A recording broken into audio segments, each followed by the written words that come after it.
Accepting that things can simply turn out good for you can be a difficult task, especially if you have a lot of cultural and psychological baggage in the way. Some seemingly simple and small things could interfere in our path to guilt-free happiness. Nowadays, the pressure of being happy or getting away with a good opportunity is enormous. To better understand what happens in our brain during a happy event and how we sabotage ourselves during the acceptance of a fortunate event, we talked with PhD Christine Bacho and got a few answers for these unsettling questions. According to one of your articles, people tend to associate guilt with certain pleasant events, but they can develop certain habits to maintain a positive mindset. You said being happy for the sake of others rather than for ourselves can break a cycle of anxiety and unhappiness. Could the feeling of empathy be associated with guilt-free happiness and create awareness within a community? People may associate guilt with certain pleasant events because they feel it's unfair or inappropriate for them to be happy when others are suffering. When a loved one is battling a critical illness or has died in a tragic way, we might think being happy would be a sign of disloyalty. In a loving relationship, it's important to share your feelings and experiences, so we yearn to experience what they're experiencing in an effort to keep them beside us, even if it means sacrificing our own happiness. However, in a healthy relationship, each person wants the other to be content, so letting ourselves be happy is what our loved one would wish for. We may desire to suffer in their place, but of course that's not possible, so our role is to help them cope and bring happiness to them. By being happy for others and understanding the real value of joy, we can break the cycle of negative emotions. Happiness is more than a solitary experience, it's contagious, and feeling empathy for others allows us to help them move beyond their difficulties. Why do people tend to abandon logic when undergoing changes in life? Are emotions generally a bigger decision maker for us? Emotions are regulated by different dynamics and different brain mechanisms. While logical thinking follows rules and lead to productive conclusions, emotion can influence our decision for better or for worse.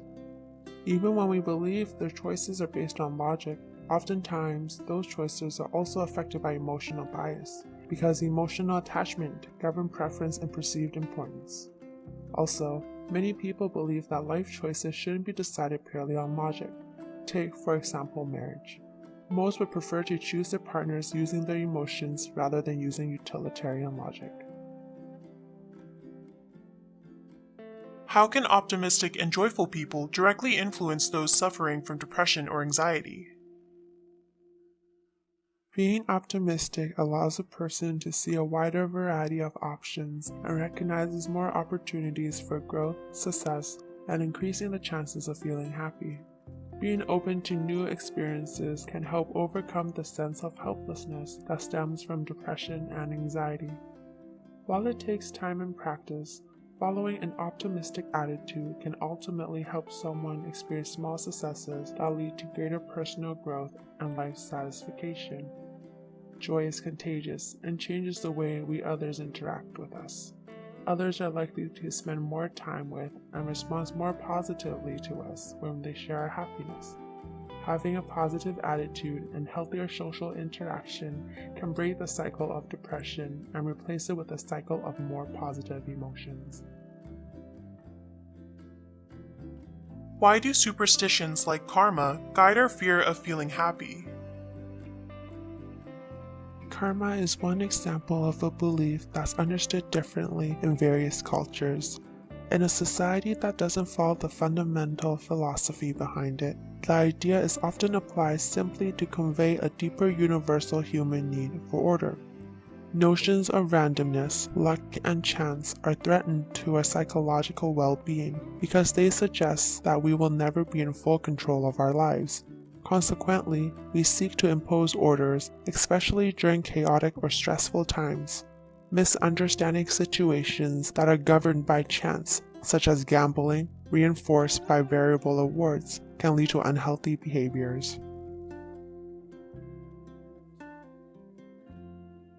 Young people nowadays are more connected than any previous generation. How can this asset be useful in transforming the world around us, especially with the growing number of anxiety disorders in that age group? Being socially connected is essential to psychological well-being. Many millennials are more connected to their families than prior generation as they take longer to buy their own homes. They have also benefited from social media and smartphones, which has mixed impact on them. On one hand, there's a possibility of being able to reach out for emotional and practical support anytime, but on the other, being constantly connected can impose stress and lead to anxiety disorders. People's behavior on social media tend to be more extreme than in real lives, leading to events such as cyberbullying and invasion of privacy.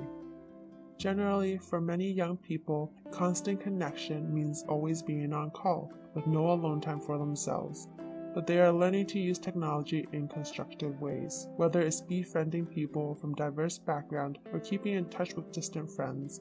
Additionally, they are able to use the internet to expand the impact of pro-social effort, from fundraising for worthy causes to raising awareness for important issues.